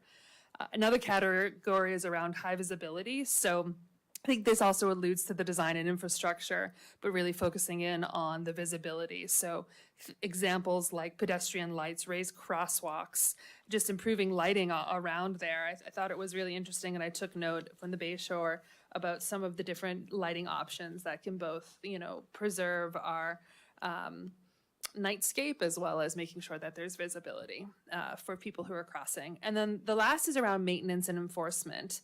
Actually, this could probably be split into 2 different categories, but just pure maintenance. The crosswalks, I don't know if you've all noticed, I certainly have, you can barely see them. They're white faded lines. So can we increase or even just have a maintenance plan to making sure that not only are they painted, but incorporate some of the design mechanisms that were even, again, called out in the Bayshore plan. And then beyond police enforcement, suggestions such as installment of permanent speed signs. I know that there was a large temporary street sign to collect data, and that data, you know, was helpful to see, but that wasn't a permanent sign. So my hypothesis is that people slowed down when they saw that, and then once it was away, went away, they probably went back to their old habits. Or speed cameras that aren't visible, that allowed to really collect that information versus a very in-your-face, this is what you're going, which could, I think, taint some of the data collecting. So the last slide I have is just, okay, well, how do we turn these insights into tangible recommendations? And so here are 4 different things that I propose for the committee to consider. 1, let's pilot it. I think, you know, that was a great lesson learned from the Halloween streets. Like, let's just start small, right? Maybe there's a couple of solutions we can test at some of the most dangerous intersections to prove proof of concept and then expand. 2 is really put together a maintenance schedule. So let's establish regular maintenance protocols for this crosswalk paint, street lighting, and just general safety improvements. The third is a community awareness campaign. So I would love the city to really focus on an outreach campaign, just educating residents about what the traffic laws are, right? And the pedestrian lights. Fun fact, and I know this is recorded, but my husband actually got pulled over the other day because he did not let a person in San Bruno totally cross across the whole side before he went forward.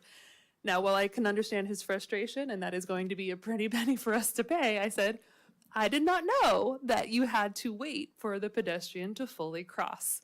And I think, I said, I'm going to bring this up and use this as an example. Like, I think there's just general education that we don't know, right? And so I think there could be public education around that. And then the fourth is a feasibility study. Again, I know that there have been lots of prior discussions and debates around stop signs, but I would ask that the new public works director really put forth a study specifically for our locations, because my assumption is that studies that were referenced in the past did not take into consideration the context of the intersections that we have here in Brisbane.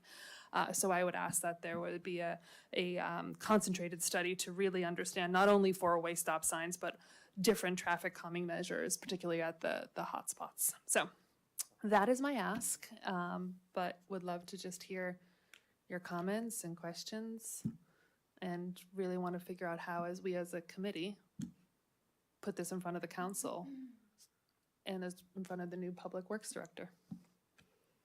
Thank you, Sarah. Ray? Yeah, sure.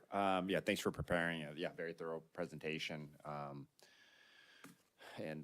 agree with most of the recommendations. I actually visited the intersections in question and drove around San Bruno, and I agree. Those are there's a couple instances where there are not four-way stops, and the visibility is poor because of the cars and the trees that are close to that intersection. So I think it's a hazard for both pedestrians as well as traffic trying to merge in and out of there, because as a driver heading down San Bruno, it's very difficult to see if someone's trying to come out. And then if there's a train of cars behind you, when someone does come out, then it's a hazard to brake very quickly for that when the other drivers don't see the hazard that you see, right? So I think just even removing the parking around those intersections and clearing some of the shrubbery, right, to increase visibility would be a very quick fix. And agree that the crosswalks are definitely faded. And we had raised in the past, the notion of things like speed cameras, right? We see San Francisco has already implemented that, right? We also had discussed lighting fixtures where you can hit a button and have the whole, crosswalk light up and signage light up, et cetera, but I think all those things, I think we've recommended already in the past. So my recommendation would still stand. But I totally agree that, I just feel like it's an accident waiting to happen on that street. Mm-hmm. Right, and a couple of things. Also with the people parking, or of course, when I saw your video, the first thing I thought of was AB 413, is because you were at a crosswalk and there was someone parked right in front of the crosswalk. And this has been my opinion on it, but I don't think those pavement markers are very effective. I don't think people, it was an experiment. We tried it, and maybe it makes sense on more residential streets, but it's my opinion, and maybe I'm getting too ahead of myself because I don't have a boss for 3 weeks. But Now's the time to do it. Let's get the paint. Get the red paint. But I did think if there was going to be red paint anywhere, it would make sense to be on visitation in San Bruno or high priority locations. And then Raymond just repeating what he said, reiterating what he said. We do need to see the new director of public works, his appetite for some of these things. I would think, because he's joining on, he'd probably be very excited and very eager to do things, but we'll have to wait to see on some of the recommendations we already made and discussed. Quick question on number 2 there on the maintenance schedule. That is something that is regularly done, like repainting the crosswalks and such, or is that not? Because I know like the San Bruno ones definitely are very dim. It's typically service request based. I wouldn't say we have a formulaic process for it. Or if we repave a road, we always include the crosswalk, but we don't have a regular maintenance schedule. It's been just when I get a notification, service requests, and I'll say, for instance, at Brisbane Elementary, we got service requests for all the striping that was faded there, and we did it because, of course, Brisbane Elementary takes precedence, so we did it right away. But that's just an example. But that's interesting that you bring that up, Thomas, because I know of 4 people, including myself, who have submitted a service request. I submitted mine about 90 days ago. And I know my neighbor, who I also forwarded to, submitted it with a very explicit request on how to design. So my point is a process, I think, that is adhered to, I think would be much appreciated. Oh yeah, and then on service requests, I should add, they don't directly go to me. They go to they go to the buildings and ground staff, and then if they think it's in my court, they forward it to me. But I can follow up on some of these requests that maybe aren't getting attention right away. Awesome, thank you. Maybe, Tomas, you and I could take a walk, because I walk my daughter to school every day, and I've dropped a pin, I've taken pictures of bushes that need to be cut back, trees that need to be removed, and just the striping that isn't there. Yeah, and I will say, we like when we like doing a lot of crosswalks at once. So we like doing a lot of different things at once. We don't want to do a one-off crosswalk ideally. And I had already gotten the request unrelated to this for refreshing a crosswalk at Recology for the employees. They feel unsafe. Totally unrelated to you guys, but it does make sense when we lump projects together and say we're going to do all these crosswalks. So just keeping that in mind. You got a lot. Let me know. We can do it. There's a lot. Go ahead. So, to your point, Tomas, about bundling projects, I brought up my concern about the crosswalk coming from the community park to the skate park, and the fact that cars park right up against, right to the crosswalk line when there's stuff going on at the park. And I said, we should have a crosswalk sign there as well as paint the curb red. You're talking headed towards Bayshore, right? I'm talking about Old County. Old County, but in the direction of travel towards Bayshore or away from? Yes. Okay. And the comment was made that we're not doing anything there. We're not going to, we have too many signs. We don't want to be painting curbs red. That was one of the city engineers mentioned that. And that we're not going to do anything because we're going to be putting in a bike lane. We're going to be redoing Old County Road. Well, I mean, it doesn't take much to paint the crosswalks and to put a red curb there. And I was really kind of disappointed that that's a huge accident waiting to happen. I've seen little kids run out there when there's cars parked there and just run out across the street. And it's like, and that's why I brought it up. And so to hear that we didn't want to paint the curb red because we don't want to be going around painting a bunch of red curbs,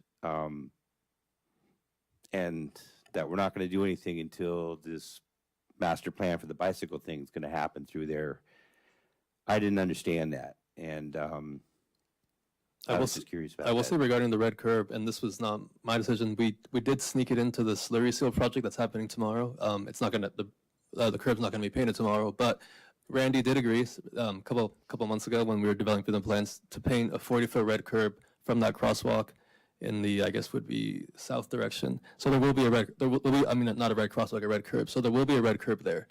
And regarding the bike lane, I mean, all that infrastructure, do you have an issue with how it was presented to you, the actual lanes and the layout, or? No, the issue was that superseded making that crosswalk safe. Like, do it now and, work around it later, but. Right. I think our quick fix was, okay, we'll do the red curb, but I hear what you're saying. I think that bike lane has been planned for a long time, is why there was maybe so much eagerness to let's do it like this. But I do hear you, and at the very least, we're adding that red curb, and maybe signage can be included. Thank you. Christian?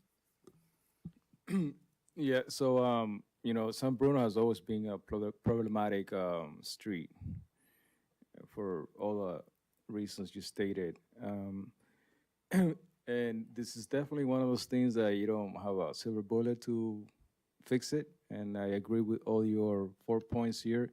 And I would add to that Commander Garcia, to give his input, because I'm actually, I was stopped because I didn't do a full stop. I did like the roller, but after I was stopped, I never did it again. So if you have, police presence there, and I seen them a lot, and also the public awareness, put it on the little board in the entrance or one of the newspapers, just to get people thinking about it. All that is going to help. Yeah, I mean, I love, this is sad to admit, but in the Luminary, I always look at trash talks. Like, could we have something like that? I don't know if you guys know what I'm talking about, but so the South San Francisco Scavenger has a permanent section of the Luminary about trash talks, and it teaches you what to put in your green bin, what to put in, and what if we did that, right? Like, what if we had in the blast, like, street talks, right? And did you know that, you got to wait for a pedestrian to fully cross?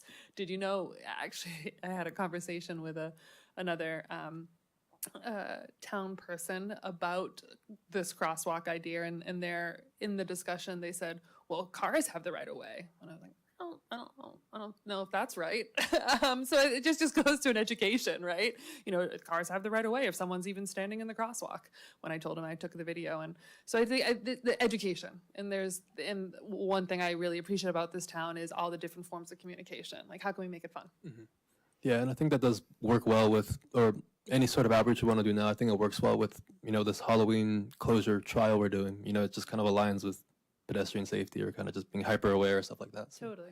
And I think it sounds very blastable. It's like something you would see in the blast. So I think that'd be good. We should also get some of the principals at Bob School, because we have done that in the past with the safe route that we gave on the map, and we told them, for kids to be aware what the safe route, et cetera, is. So in terms of part of the communication, we should probably get the schools to make the students, and obviously if you make the student, then you're going to make the parents aware of what's going on and what are some of the problematic things. Yeah, while I appreciate the little, as my daughter calls them, my power chargers that she jumps on and superpowers herself to become a superpower hero on those blue dots on the way to school, most of us have no idea what they're for. And so I think a re-education of that would be very useful.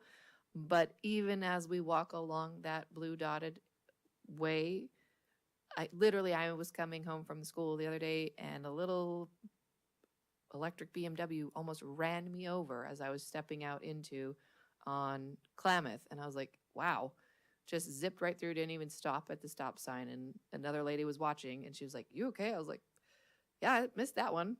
So it's, I know the police can't be everywhere. We don't have the staff for that. So I'm really grateful for them, being present in the school in the morning. I see them, and in the afternoon at pickups. It's great. So if there are other ways that we can create pedestrian safety with restriping and getting those streets, the crosswalks restriped, if we can maybe, Tomas, at least just look into what would it cost to do flashing lights for pedestrian crossing, the little things on the ground, just to bring more awareness. The one that's at Glen Park in San Bruno, you can't see it because there's a palm tree that's just, you can't even see the person standing at the crosswalk to walk across. But there is a pedestrian sign and it doesn't work. So, it just, again, it goes to the maintenance and making sure that we're trying to stay on top of the things that would make it safer for families.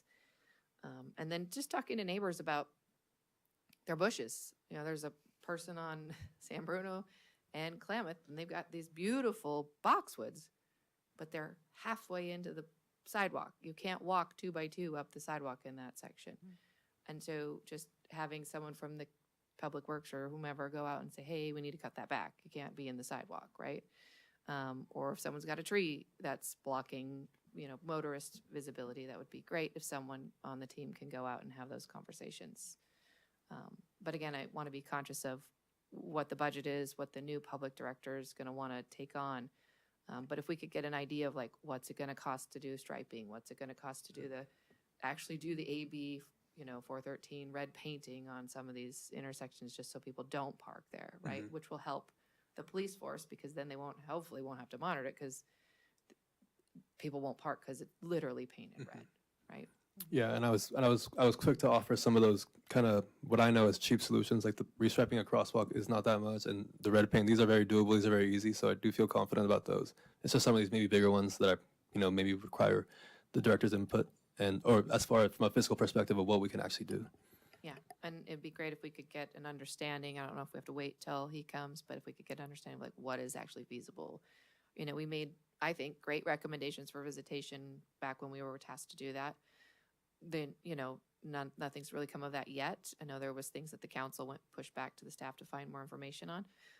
But I'd like to, you know, kind of get ahead of that for San Bruno and get those answers before we make our recommendations to the council. So that way, hopefully they just get stamped and yes, do those. Yeah, I think probably one of the first things I'll do is just reconnect with Jeremy, with our city manager Dennis, because he was the one who walked San Bruno. He was kind of even more involved with this issue when it was being studied than I was, and he probably wants to hear how the first Complete Streets Committee safety meeting without Karen went. So I think it would be a good idea to explore, talk with him, and then yeah, so we won't have to wait till the 20th, is what I'm saying. I think I could talk to him sooner than that.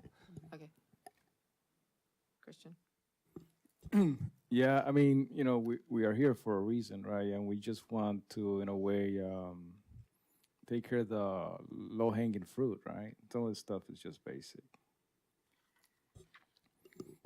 Yeah, and I think we've been trying little things, but obviously we hear you guys. You know, like the semi flags. You know, everyone in staff was like, "Should we put those up? Should we put those?" And we did, and we do these little things, and but we can always be better, right? So, I mean, we're receptive to hearing about that.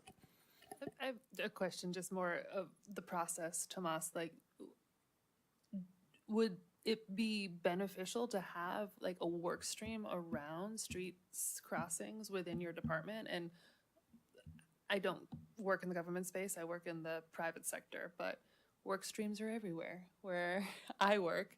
And so I'm wondering if like there's a concentrated effort to then say, here are the initiatives that we're focusing on within this work stream, within this timeline. First time I'm hearing about a work stream. I'm sorry. So so my answer is no. I guess we don't have that, but I can talk to you about it afterwards Okay, yeah, if yeah, you would sure. like to know Yeah. all about project management. Sure.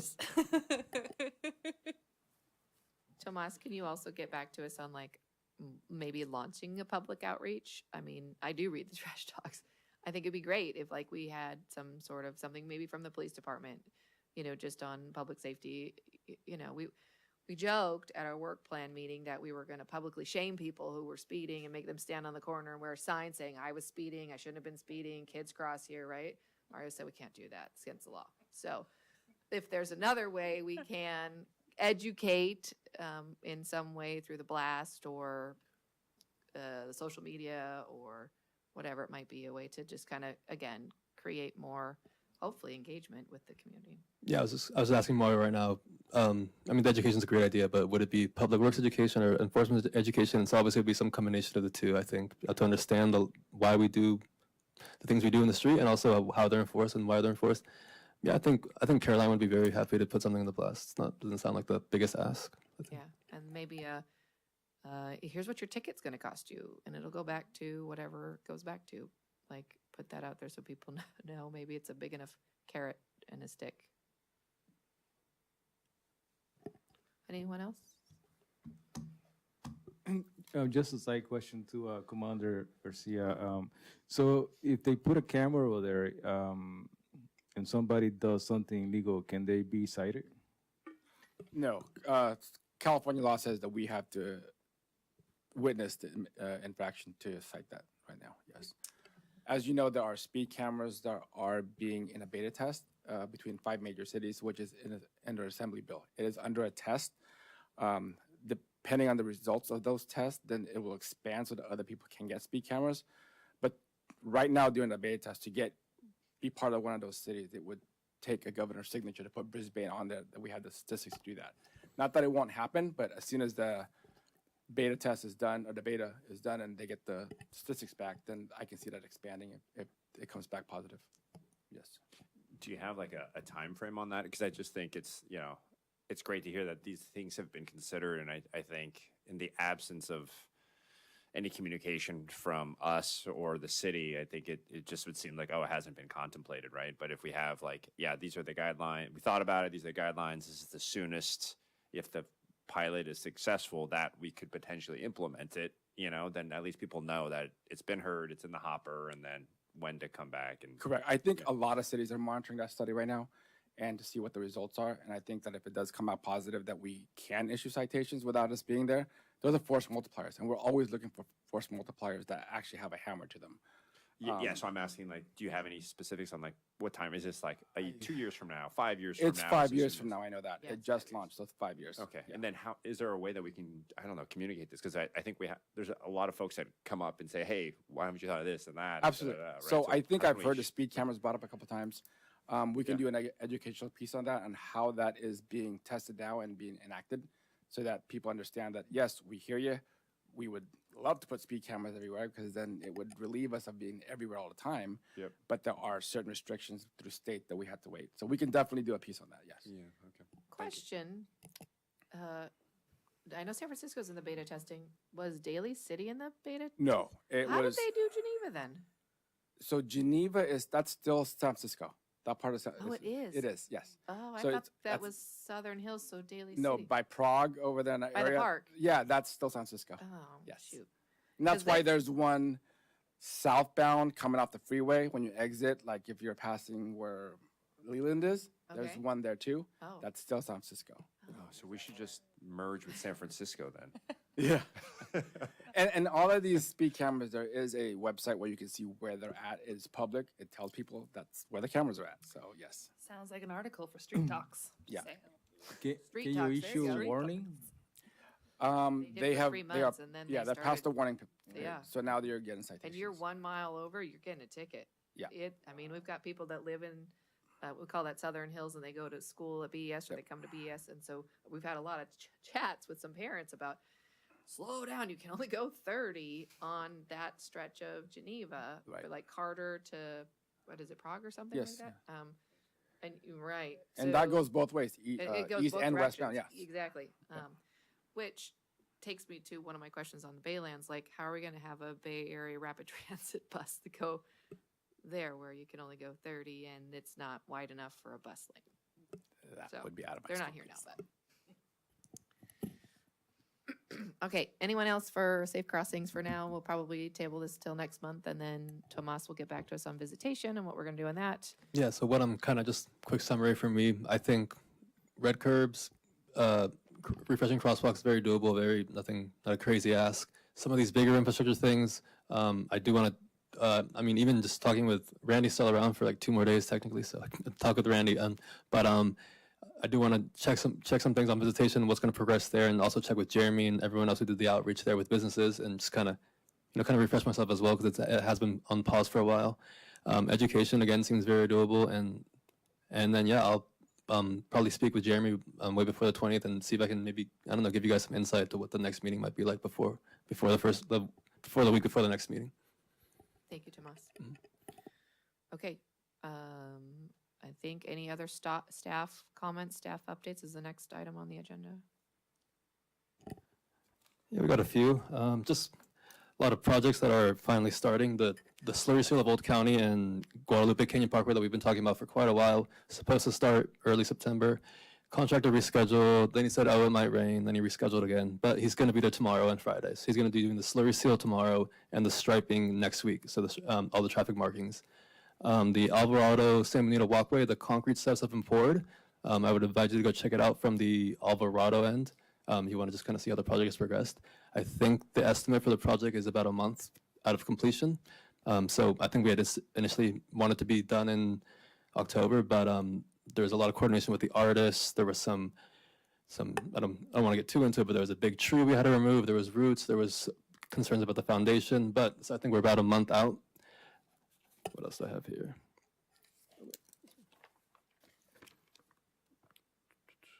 The Bayshore VWR bus stop relocation, the funding agreement was executed, which gives us the green light to get a consultant. Just a quick reminder for that one, that was $450,000 grant for construction of relocating the existing bus stop there, adding a new curb, gutter, and sidewalk, and making improvements to the traffic signal, and then making striping improvements by the trailer park. So that's, again, still a long way away, but now we have to go ahead to start spending money that will be reimbursable through that grant. And yeah, that's all I got. Oh, and the shuttle stop project is done. All the shuttles are out on Valley. All the work's done, so finish that project. Great, thanks, Tomas. Any committee member matters they want to bring to and maybe agendize for next meeting? No? No? Okay. Next meeting is November 5th. If anything else, I'm going to call this meeting to adjournment. Thanks, guys. I just wanted to thank you, Sarah, for your hard work on that, putting that together. Yeah, I second that. All in favor? All in favor.